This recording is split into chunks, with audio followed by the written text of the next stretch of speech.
أعوذ بالله من الشيطان الرجيم بسم الله الرحمن الرحيم الحمد لله رب العالمين اللهم صل على سيدنا محمد وعلى آل سيدنا محمد وبارك وسلم الحمد لله.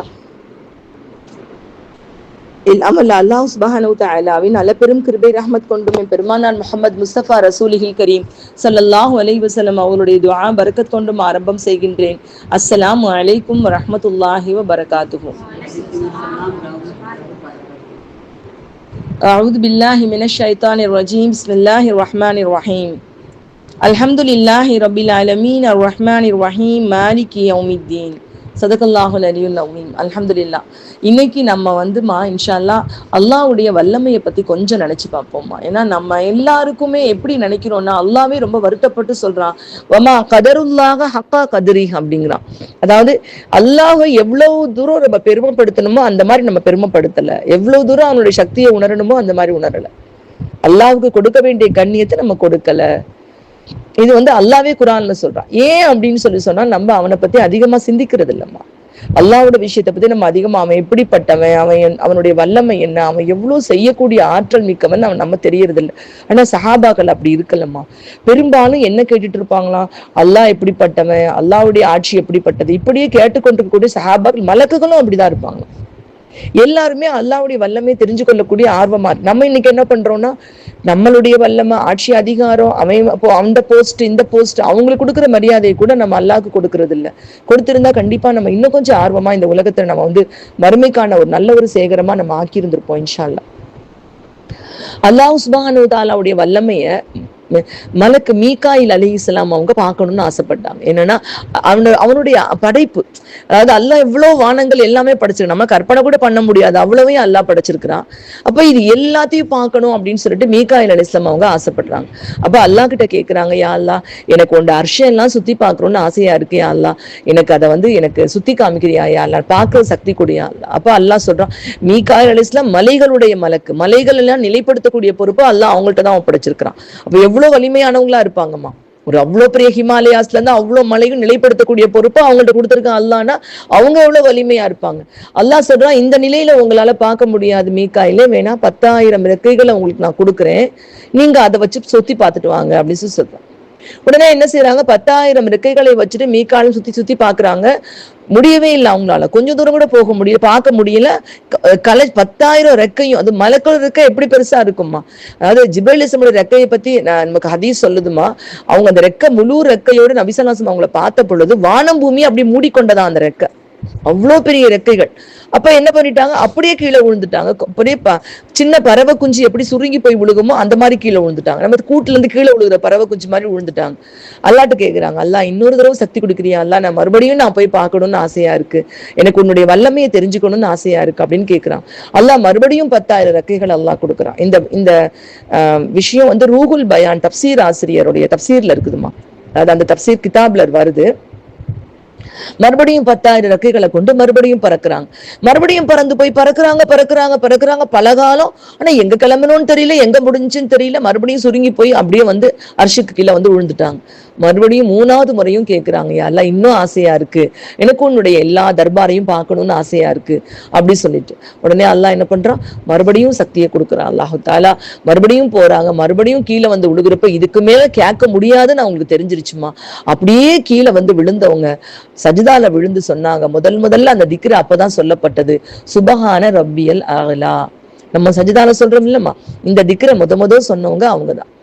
இந்த திக்ரை சொல்றப்ப எல்லாம் நமக்கு அல்லாஹ்வுடைய வல்லமை ஞாபகத்துக்கு வரணும். அல்லாஹ் உன்னுடைய வல்லமையை பார்த்து சஜிதால விழுந்தவரை சொல்றோம் பாத்தீங்களா, இது அப்போ நமக்கு அந்த நினைவு வரணும், உன்னுடைய வல்லமை எவ்வளவு பெருசு. அதை பார்த்து ஆச்சரியப்பட்டு, சுபஹான மகத்தான மேலான என்னுடைய ரப்பு தூய்மையானவன் அப்படி சொல்ல தெரியல அவங்களுக்கு. அப்படியே திக்ருல விழுந்தது மட்டும் இல்லாம அவங்க சொன்னாங்களாம், இந்த திக்ரு தஸ்பீஹ மீகாயில்னு சொல்லப்படுதுமா, இதை யாரு தொழுகையில வழக்கமா செஞ்சுட்டு வர்றாங்களோ அவர்களுக்கு மறுமை நாளில் நானே சாட்சியாக இருப்பேன்னு சொல்லியிருக்காங்க. அப்போ அல்லாஹ்வுடைய வல்லமைங்கிறது நம்ம நினைக்கிற மாதிரி குன் ஃபயகூன், குன் அப்படின்னு சொன்னோன்னு எல்லாமே உண்டாக்கி விடக்கூடிய ஆற்றல் அவனுக்கு இருக்கு. தாயும் தந்தையும் இல்லாம ஆதம் ஹவ்வா அம்மாவை படைச்சான்.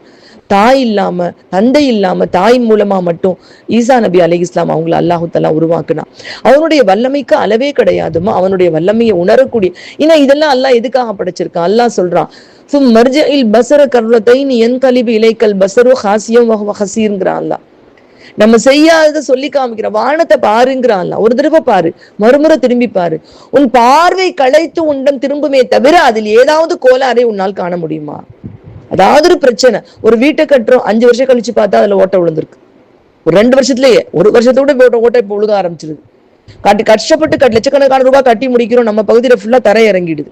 பேத்து திரும்ப மறுபடியும் போட வேண்டியதா இருக்கு. அப்போ இது நம்ம கட்டுற வீடு லட்சக்கணக்கான ரூபாய் போட்டு இன்ஜினியரிங் கொடுத்து கம்பி போட்டு அதை போட்டு இதை போட்டு கட்டுற வீடெல்லாம் உடஞ்சுக்கிட்டு இருக்கப்போ கோடிக்கணக்கான ஆண்டுகளாக பூமிக்கு மேல வானம் இருக்கே. அல்லாஹ் சொல்றான், ஏதாவது ஒரு விடிப்பை நீ பார்த்துட்டு இருக்கியா?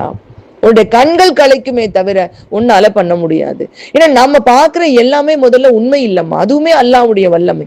இப்ப நம்ம அண்ணாந்து சூரியனை பார்த்தோம்னா இப்போ இருக்கிற சூரியன் கிடையாது, 8 நிமிஷத்துக்கு முன்னாடி உள்ள சூரியன். சூரியன்ல இருந்து வரக்கூடிய ஒளி பூமியை அடையிறதுக்கு 8 நிமிஷம் தான் ஆகுதாமா. 8 நிமிஷத்துல வந்துருது, அத்தனை கோடிக்கணக்கான கிலோமீட்டர் தாண்டி. அவ்வளவு வேகத்தை அந்த ஒளிக்கு கொடுத்தது அல்லாஹு தாலா. நம்மளால எவ்வளவு வேகமா ஓடினாலும் எவ்வளவு வேகம் ஓட முடியும் சொல்லுங்க பாப்போம். மரத்தை நிலைச்சு நின்று உணவு தயாரிக்க வச்சது அல்லாஹ். நம்மள நடக்கிற ஸ்பீடு ஓடுற ஸ்பீட்ல வச்சது அல்லாஹ். ஒரு செகண்டுக்கு 3 லட்சம் கிலோமீட்டர் வேகம், ஒரு இப்படின்னு தட்டுறதுக்குள்ள 3 லட்சம் கிலோமீட்டர் வேகத்துல ஓடி வர்றதுக்கு ஒலிக்கு கத்துக் கொடுத்தது அல்லாஹ். இப்ப இதே மாதிரிமா நூஹ் நபி அலைஹிஸ்ஸலாம் அவங்களுடைய காலத்துல இருந்த நட்சத்திரம் கூட வானத்துல இருக்குமா, அதுல இருந்து கிளம்புற ஒளியை நம்ம இப்பதான் பார்ப்போமா. 7000-8000 வருஷத்துக்கு முன்னாடி, ஏன்னா அவ்வளவு தூரத்துல இருக்காது, அதுல வெளிச்சம் கிளம்பி இவ்வளவு ஸ்பீட்ல நம்ம கண்ணை அடையிறதுக்கு ஆயிரக்கணக்கான வருஷம் ஆயிருக்கும். ஆனா அது பார்த்தா நட்சத்திரம் இருக்க மாதிரி தெரியுமா, ஆனா அது இப்ப இருக்கா இல்லைன்னு நமக்கு தெரியாது. அப்ப நம்ம பாக்குறதெல்லாம் உண்மையில இருக்குதா இல்லையா, எல்லாமே ஒரு மாயை மாதிரிதான் இருக்குமா. அதான் ஒரு பெரியார்கிட்ட போய் உலகம் எவ்வளவு பெருசுன்னு கேட்டதுக்கு ஒரு கடலையை காமிச்சு இந்த கடலை அளவுன்னு சொன்னாங்களாம். ஏன்னா கடலை போய் சொல்றீங்க அப்படின்னு கேட்டப்போ, அது பைத்தியக்காரா, உன்னுடைய மூளையில கடல் அளவுக்கு ஒரு பகுதி இருக்கு, அதுல ஓங்கி ஒரு தட்டு தட்டிட்டா நீ உலகத்துல இருந்தாலும் உனக்கு எல்லாம் கோமா, எதுவுமே தெரியாது, பொண்டாட்டி தெரியாது, புள்ள தெரியாது, புருஷன் தெரியாது, வீடு தெரியாது, அப்புறம் என்ன உலகம்? அவ்வளவுதான் உலகம். உலகம்ங்கிறது அவ்வளவு சின்னதுதான். அப்ப இறைவனுடைய வல்லமையோடு ஒப்பிடும் பொழுது நம்மளுடைய எல்லாமே சின்னதுமா. நம்ம எதையெல்லாம் பெருசா சக்தி வாய்ந்ததுன்னு நினைச்சிட்டு இருக்கோம். நம்ம உடலுக்கு சக்தி கொடுக்கறது கூடிய டானிக்கா இது எதுலயும் நம்பிக்கை வைக்கிறோம் நம்ம. ஆனா பிரம்மாண்டமான ஆற்றல், எல்லையிட முடியாத ஆற்றல், நம்மளால சொல்ல முடியாத ஆற்றல் மிக்கவன் அல்லாஹ்வா இருக்கான். நபி ஸல்லல்லாஹு அலைஹி வஸல்லம் சஹாபாக்கள் கேட்கிறாங்க, அல்லாஹ் அர்ஷ்ன்னு சொல்றானே, அல்லாஹ் குர்சின்னு சொல்றானே, வசிய குர்சியுகு சமாவாத்தின்னு சொல்றான்ல அல்லாமா, வசிய குர்சியுகு சமாவாத்தி வல் அருள் அப்படிதான் அல்லாஹ் சொல்றானே. இந்த அர்ஷனா என்ன? வகுவ ரப்புல் அர்ஷில் அதீம், மகத்தான அர்ஷின் அதிபதின்னு குர்ஆன்ல அல்லாஹ் சொல்றான். இந்த அர்ஷு குர்சிலாம் என்ன, அதெல்லாம் எவ்வளவு பெருசா இருக்கும். நம்ம எல்லாம் எனக்கு அதை யோசிச்சு பாக்குறோமாம்மா. அல்லாட்ட கேட்கிறாங்க, அல்லாஹ் இதெல்லாம் எவ்வளவு பெருசா இருக்கும்னு எங்களுக்கு சொல்ல, அல்லாஹ் எங்களுக்கு பார்க்கணும்னு ஆசையா இருக்கு. இப்ப நபி ஸல்லல்லாஹு அலைஹி வஸல்லம் சொல்றாங்க, குர்சி எவ்வளவு பெருசா இருக்கும்னா, அவங்க இருந்து பாலைவனம், உங்களுக்கு தெரியுமில்ல, சவுதி அரேபியா பாலைவனம், மதீனா எல்லாம் ஃபுல்லா பாலைவனம் தான். அவங்க சொல்றாங்க, இந்த பாலைவனம் மணலை பாருங்க, கண்ணு கட்ட தூரம் வரைக்கும் மணல். இந்த மணல், பெரிய மணல் பரப்புல என் கையில இருக்க சின்ன மோதிரத்தை காமிக்கிறாங்க. இந்த மோதிரத்தை தூக்கி வீசி எறிஞ்சா எப்படி குட்டியா தெரியும் மோதிரம் சொல்றாங்க. அப்ப சொல்றாங்க, அல்லாஹோட குர்சியோட இந்த உலகத்தை கம்பேர் பண்றப்போ மோதிரம் மாதிரிதான். எப்படி இருக்கும்? அந்த மோதிர மாதிரிதான் அல்லாவோட குர்சிங்கிறது. அந்த பாலைவனம் மாதிரி அவ்வளவு பிரம்மாண்டமா, எவ்வளவு அழகா விளக்கம் கொடுத்திருக்காங்க, அவ்வளவு பிரம்மாண்டமானது. ஏன்னா அல்லாவுடைய வல்லமையை உணர்த்துறாங்கம்மா அந்த மக்களுக்கு. அல்லாஹ் நம்ம நினைக்கிற மாதிரி லேசா நான் சொல்ற மாதிரி பக்கத்து வீட்டுக்காரனை கொடுக்குற மதிப்பு கூட அல்லாவுக்கு யாரும் கொடுக்கறது இல்ல. குப்பையை கொண்டு போய் பக்கத்து வீட்டுல கொட்டினா ஐயோ அவன் கத்திடுவானே என்ன செய்யறதுன்னு சொல்லிட்டு ஒரு டப்பால கொட்டுற அளவுக்கு கூட ரப்பு நம்மளை பார்த்துக்கிட்டே இருக்கானேன்னு பாவம் தவிர்க்கிறது இல்லை. நம்ம அந்த அளவுக்கு நம்ம அல்லாஹ் தஆலா கொடுக்கிற மதிப்பை கொடுக்காம நம்ம இருக்கிறோமா? நம்ம நினைக்கிறது இல்ல. மறுபடியும் சொன்னாங்க, அர்ஷு குர்சி அவ்வளவு பெருசா. அப்ப குர்சிய அர்ஷோட கம்பேர் பண்ணி சொல்லி காமிக்கிறாங்க. குர்சிய அர்ஷோட கம்பேர் பண்ணீங்கன்னா அர்ஷு பாலைவனம் மாதிரியும் இந்த குர்சி மோதிர மாதிரியும் இருக்கும்.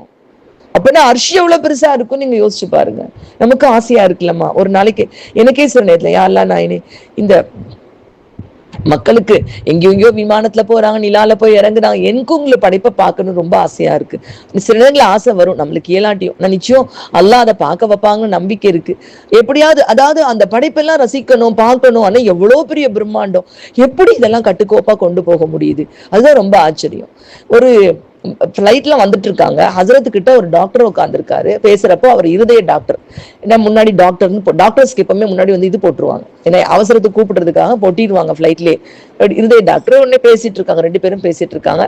அவர் சொல்றாரு, நான் வந்து ஒரு முக்கியமான மீட்டிங்க்கு போயிட்டு வந்துட்டு இருக்கேன், லண்டன்ல ஒரு மீட்டிங் நடந்துச்சு, அந்த மீட்டிங்க்கு போயிட்டு வந்துட்டு இருக்கேன் நானு அப்படி சொல்லிட்டு இவரை பாக்குறாரு. தாடி ஜிப்பாலாம் போட்டிருக்காரு, முஸ்லீம்னு தெரியுது.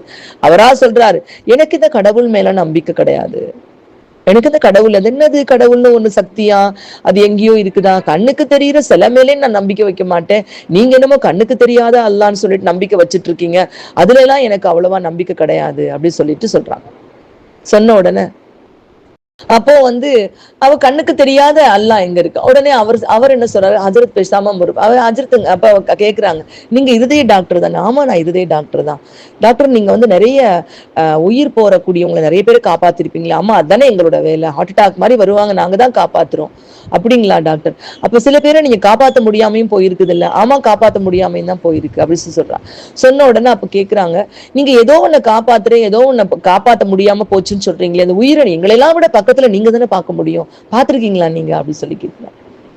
பாத்திருக்கீங்களா நீங்க தானே இருதய டாக்டரா இருக்கீங்க, நீங்க வந்து நல்ல தாராளமா பார்க்க முடியுமா இல்லையா, அப்ப நீங்க பாத்திருக்கீங்களா டாக்டர் அப்படின்னு சொல்றாங்க. சொன்ன உடனே அப்ப என்ன சொல்றாங்க, அந்த டாக்டர், அதெல்லாம் பார்த்ததே கிடையாது நானு. அப்ப சொல்றாங்க, எதையோ ஒண்ணு காப்பாத்துனேங்கிறீங்க, எதையோ ஒண்ணு காப்பாத்த முடியாம போச்சுங்கிறீங்க, அதுக்கு லட்சக்கணக்கான ரூபாய் ஃபீஸ் வேற போட்டுக்கிறீங்க காப்பாத்துனேன்ட்டு, கொடுக்குறமா இல்லையாம்மா? கொடுக்குறீங்க. அப்ப அந்த உயிரையே உங்களால பார்க்க முடியலன்னா, அந்த உயிரை உலகத்துக்கு அனுப்பிச்ச இறைவனை எப்படி நீங்க நேரடியா பார்க்க முடியும்னு நீங்க நினைக்கிறீங்க? பார்த்தாதான் நம்புவேன்னு சொல்றீங்களா, அது எப்படி நீங்க பார்க்க முடியும்னு நினைக்கிறீங்க? இது தவறா உங்களுக்கு தெரியலையா அப்படின்னு கேட்டாங்க. அவர் கொஞ்சம் மௌனம் ஆயிட்டார். மறுபடியும் கேட்கிறாங்க, சாதாரணமா பேஷண்ட்ஸ் உங்கள்ட்ட எப்படி டாக்டர் வருவாங்க, பெயின் தானே வருவாங்க அப்படின்னு கேட்கிறாங்க. ஆமா, பெயின், நெஞ்சில பெயின், அப்படி இருதயத்தை பெயினா இருக்கு அப்படிதான் வருவாங்க, இப்படி கையில பெயின்னு சொல்லுவாங்க, நாங்க செக் பண்ணி பார்ப்போம், இருதயத்தை பிரச்சனை இருந்தா ட்ரீட்மெண்ட் பண்ணுவோம். அந்த பெயின் சொல்லிட்டு வர்றாங்களே, அந்த பெயின் என்ன கலர் டாக்டர், நீங்க என்ன கலர், சிகப்பா, பச்சையா, வெள்ளையா, ஏதோ சொல்றாங்க பெயின் அப்படின்னு சொல்லிட்டு உடனே நீங்க செக் பண்றீங்க, உடனே இருதயத்தை கோளாறுன்னு கண்டுபிடிச்சிடுறீங்க. எது அடிப்படையோ அந்த வலி என்ற உணர்வை உங்களால பார்க்க முடியுமா? கண்டுபிடிச்சிருக்கீங்களா? அது கருப்பாக இல்லையா? அது எப்படி கண்டுபிடிக்க முடியும்? அப்போ எதை உங்களுடைய தொழிலுக்கு மூலதனமா இருக்கோ அந்த வலிங்கிற உணர்வையே உங்களால கண்டுபிடிக்க முடியாது. அப்ப அது ஒரு உணர்வா இருக்கும் பொழுது ஏன் அல்லாஹ்வை உணர முடியாதுன்னு நீங்க நினைக்கிறீங்க, இறைவனை? அப்ப அப்படியே அமைதி ஆயிட்டாருமா. ஃபிளைட் இறங்க போகுது, மும்பைல வந்து ஃபிளைட் இறங்குது. ஃபிளைட் இறங்க போறப்போ கீழே வந்து நம்ம அங்க இறங்க போற நேரத்துல என்ன தெரியும், அப்படியே அங்கங்க குட்டி குட்டியா லைட்ல அப்படியே எல்லா பஸ் எல்லாமே போயிட்டு இருக்கு. அப்போ கேக்குறாங்க, டாக்டர் சார் ஒரு விஷயம் தெரியுமா, இப்பெல்லாம் டிரைவரே இல்லாம வண்டி ஓடிட்டு இருக்கா நம்ம ஏர்போர்ட்ல அப்படிங்கிறாரு. சொன்னா இவர் சொல்றாங்க, ஏங்க பாருங்க, ஒண்ணுமே தெரியல, டிரைவர் இல்லாம தான் ஓடுது எல்லா வண்டியும். ஏங்க நான் ஒரு வாரத்துக்கு முன்னாடி தான் ஊரை விட்டு கிளம்புனேன், எல்லாத்துலயும் டிரைவர் இல்லாம எப்படிங்க வண்டி ஓடும்? எல்லாத்தையும் டிரைவர் பார்க்கலங்கிறதுக்காக டிரைவர் இல்லைன்னு நீங்க சொல்லுவீங்க? நீங்க எல்லாத்திலயும் உள்ள டிரைவர் இருப்பாருங்க. ஒரு வாரத்துக்கு முன்னாடி போன வரைக்கும் டிரைவரோட தான் வண்டி எல்லாம் ஓடிக்கிட்டு இருந்துச்சு, அதுக்குள்ளேயா மாறிடுச்சு, என்னங்க இப்படி சொல்றீங்க அப்படின்னு கேட்டாங்க. அப்ப சொன்னாங்களா, ஏன் டாக்டர், நம்ம யாருமே அந்த டிரைவரை பார்க்கல, கீழே வண்டி ஓடுறது வெளிச்சம் மட்டும் தான் தெரியுது, அப்ப கண்டிப்பா அந்த வண்டியை ஒரு டிரைவர் தான் ஓட்டிட்டு போவாருன்னு நீங்க நம்புறப்போ அந்த சராசரங்களை யோசிச்சு பாருங்க, எத்தனை நட்சத்திரங்கள் அண்ணாந்து பாருங்க, எத்தனை நட்சத்திரம், அல்லாஹு அக்பர், எவ்வளவு விஷயங்கள், இத்தனையும் ஒரு டிரைவர் இல்லாம ஓடும். யாராவது கண்ட்ரோல் பண்ணக்கூடிய ஒரு பவர் இருக்குமா இல்லையா? ஒரு டிரைவர் சீட்ல ஒரு டிரைவர் உட்காராம 2 டிரைவர் உட்காந்துட்டு ஒருத்தர் எங்கிட்டு திருப்ப ஒருத்தர் அங்கிட்டு திருப்பன் இருந்தா அது எப்படி ஆகும்? அந்த பஸ் ஒழுங்கா போய் சேருமா? ஒரு பஸ்ஸுக்கு ஒரு டிரைவர் உட்காந்தானே உருப்படியா இருக்கும். நல்லவனோ கெட்டவனோ ஒருத்தன் தானே உட்கார முடியும். அப்போ அண்ட சராசரங்களையும் சரியா பராமரிக்கக்கூடிய ஒருத்தனா இல்லாம எப்படி இருக்க முடியும் அப்படின்னு சொல்லிட்டு இறங்கிட்டாங்க. இறங்கி போறப்ப அந்த டாக்டர் என்ன சொன்னாரா, உங்களுடைய போன் நம்பர் கொடுத்துட்டு போங்க அப்படின்ட்டாங்க. ஒரு மாசம் கழிச்சு போன் வருதான், அலிம்சா, எனக்கு இஸ்லாத்துக்கு வரணும்னு ஆசையா இருக்கு, இவ்வளவு நாள் சின்ன வயசுல இருந்து எனக்கு இறைவனுடைய மகிமையை யாரும் இப்படி சொல்லி கொடுத்ததில்லை, இறைவனுடைய அல்லாவுடைய வல்லமையை யாரும் சொல்லி கொடுத்ததில்லை, அதை உணர்ந்துகிட்டா தப்பு செய்ய மனசு வராதுமா, அதை உணர்ந்துகிட்டா நம்மளுக்கு ஆசை வரும், நம்மளுக்கு அந்த வல்லமையை போய் பார்க்கணும், அந்த ஜலாலியத்தையும் ஜவாலியத்தையும் போய் பார்க்கணும். எவ்வளவு அழகு, எல்லாத்தையும் அழகா பச்சை அப்படியே இலையில தெளிச்சு விட்டவன் அல்லாஹு தாலா. ஒரு குட்டியோண்டு பறவையா இருந்தா ரக்கையை விரிக்கிறப்ப என்ன ஒரு அழகு, புறா ஒரு அழகு, குருவி ஒரு அழகு, காக்கை ஒரு அழகு, காக்கா ஒரு அழகு, எவ்வளவு அழகுமா, ரோஜா ஒரு அழகு, மல்லிகை ஒரு அழகு. நம்ம உடம்புல பார்த்துன்னு மாஷா அல்லா யோசிச்சே பார்க்க முடியாது. என்கிட்ட என்னுடைய மாணவியுடைய பையன், அவனுக்கு எனக்கு மறக்கவே முடியாது, 7வது படிச்சுட்டு இருந்தான். அவன் சொன்னானா, அம்மா என்னோட கண்ணு ப்ரௌனா இருக்கும் இல்லம்மா, அதை சொல்லிட்டு யாஸ்மினாக்கா கண்ணு ப்ரௌனா இருக்கதே பாக்குறதுக்கு அது ஒரு மாதிரி கொஞ்சம் பாக்குறதுக்கு உனக்கு ஒரு வித்தியாசமா தெரிஞ்சிருக்கு. அம்மா நமக்கு மட்டும் கண்ணெல்லாம் வெள்ளையா இருந்து நடுவுல இருக்கிறது மட்டும் கண்ணெல்லாம் கருப்பா இருந்து நடுவுல இருக்கிறது மட்டும் வெள்ளையா இருந்தா எப்படி இருந்திருக்குமா, ரொம்ப பயமா இருந்திருக்கும். நல்ல வேளை அல்லாஹ் நமக்கு வெள்ளையா நம்ம கற்பனை பண்ணி பார்த்தா எனக்கே அது வரைக்கும் தோணலம்மா. கண்ணு வெள்ளையா இருந்து நடுவுல ஒரு கருப்பு இருக்கவும் என்ன சொல்றோம், மீன் கண்கள் அது இதுன்னு வர்ணிக்கிறான் அமையவே, மீன் மாதிரி கண்ணு மான் மாதிரி கண்ணுங்கிறான். இது வெள்ளையா கண்ணு கருப்பா கண்ணு இருந்து நடுவுல வெள்ளை இருந்தா ஒருத்தர் முடிஞ்சு ஒருத்தர் பார்க்கவே மாட்டோம், பார்க்கவே பயமா இருக்கும்.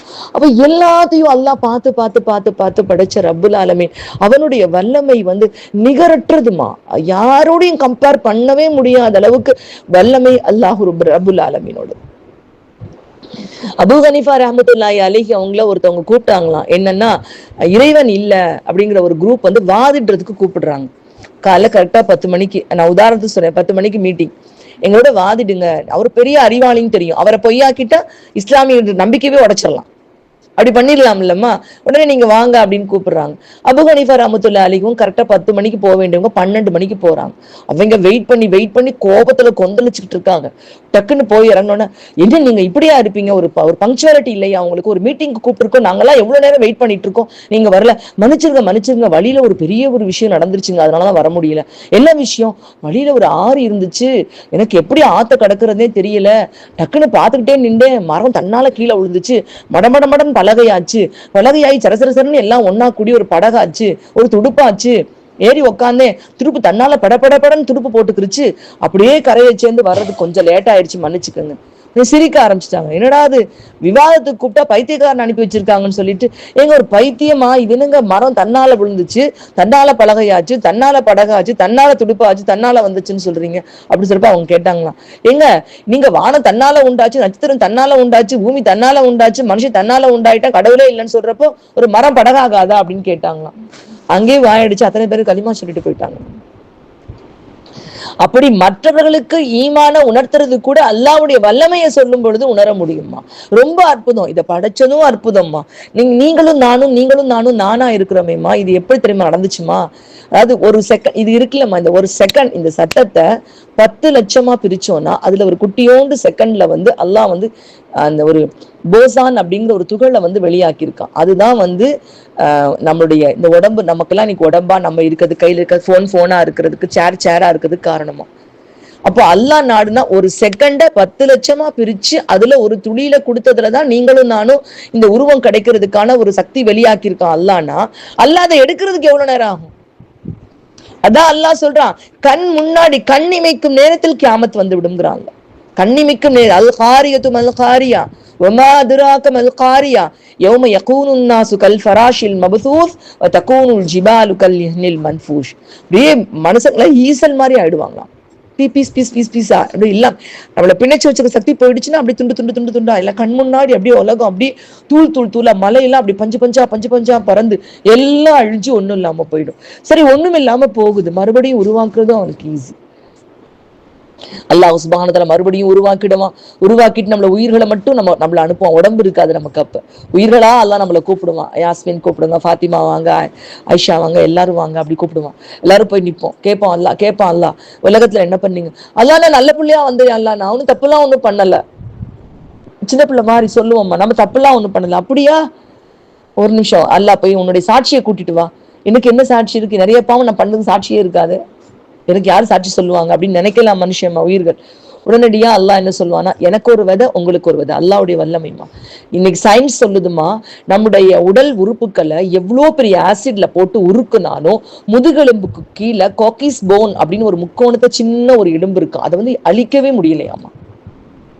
எப்படி கத்தரி விதை போட்டா கத்தரி முளைக்குமோ, வெண்டை விதை போட்டா வெண்டை முளைக்குமோ, எப்படி ஒரு தக்காளி விதை போட்டா தக்காளி முளைக்குமோ, எங்கேயோ தக்காளி விதை போட்டு கத்திரிக்காய் முளைச்சிருக்காமா, மரபணு மாற்றம் செஞ்சு அந்த விதையை போட்டாதான் மாற்றம் வருமே தவிர அந்தந்த விதைக்கு அதுதான் முளைக்கும். அதனால ஏன் விதைக்கு ஏன் உடம்புதான் முளைக்குமா, இது தாவர உடலாமா, இந்த உடல் தாவர உடல், தாவரத்தை சாப்பிட்டு வளர்ந்துருக்குல, இதெல்லாம் மக்கி போனதுக்கு அந்த விதை மட்டும் இருக்கும். அல்லாஹ் தஆலா அந்த விதையை முளைக்க வச்சிருவான். முளைச்ச உடனே என் உடம்பு நடந்து வருமா, தன்னால நடந்து என் பக்கத்துல நின்றுமா. இப்ப அல்லாஹ் சொல்லுவானா, இப்ப சொல்லு நீ என்னென்ன பாவம் பண்ணுன, இப்ப நீ வாய் மூடிரு. உனக்கு கூடவே இருந்து உன்னை எது பார்க்க வச்சுச்சோ, எது கேட்க வச்சு, எதை கொண்டு பார்த்தியோ, எதை கொண்டு கேட்டியோ, எதை கொண்டு பேசுனியோ, எதை கொண்டு நடந்தியோ, அந்த உடல் இப்ப பேசும், நீ உட்காந்துருன்றுவானா. இப்ப உடம்பு பேச ஆரம்பிச்சிருக்கும். என்ன செய்வோம் யோசிச்சு பாருங்கம்மா. நம்ம இதுவும் அல்லாஹ்வுடைய வல்லமை. அல்லாஹ்வுடைய வல்லமை சாதாரணம் இல்லை. எப்படி அல்லாஹ் படைக்கிறது ஈஸியோ அதே மாதிரி அழிக்கிறதும் ஈஸி, மறுபடி கொண்டு வர்றதும் ஈஸி. முதல் முறை படைக்க தெரிந்தவனுக்கு மறுமுறை படைக்க தெரியாதான்னு குரான்லயே அல்லாஹ் கேள்வி கேட்கிறான். முதல் தடவை உங்களை படைச்சவனுக்கு ஒரு தடவை ஒண்ணு செஞ்சுட்டு 2வது தடவை பண்றது, முதல் தடவை பண்றது நம்ம கஷ்டம். முதல் தடவையே அல்லாஹ் ரொம்ப ஈஸியா படைச்சிட்டேங்கிறான், குன் ஃபயக்கூன்கிறான் அல்லாஹ். அப்புறம் கொண்டு வரதுல என்ன கஷ்டம் இருக்க முடியும்? அப்ப ரப்புல் ஆலமீனான அல்லாஹ்வுடைய வல்லமையை நாம இந்த விதத்துல உணர்ந்து மனசார அதை நினைச்சு பார்த்துட்டே இருந்தோம்னு சொன்னா நம்ம பலகீனமானவங்கிற எண்ணம் வந்துடும்.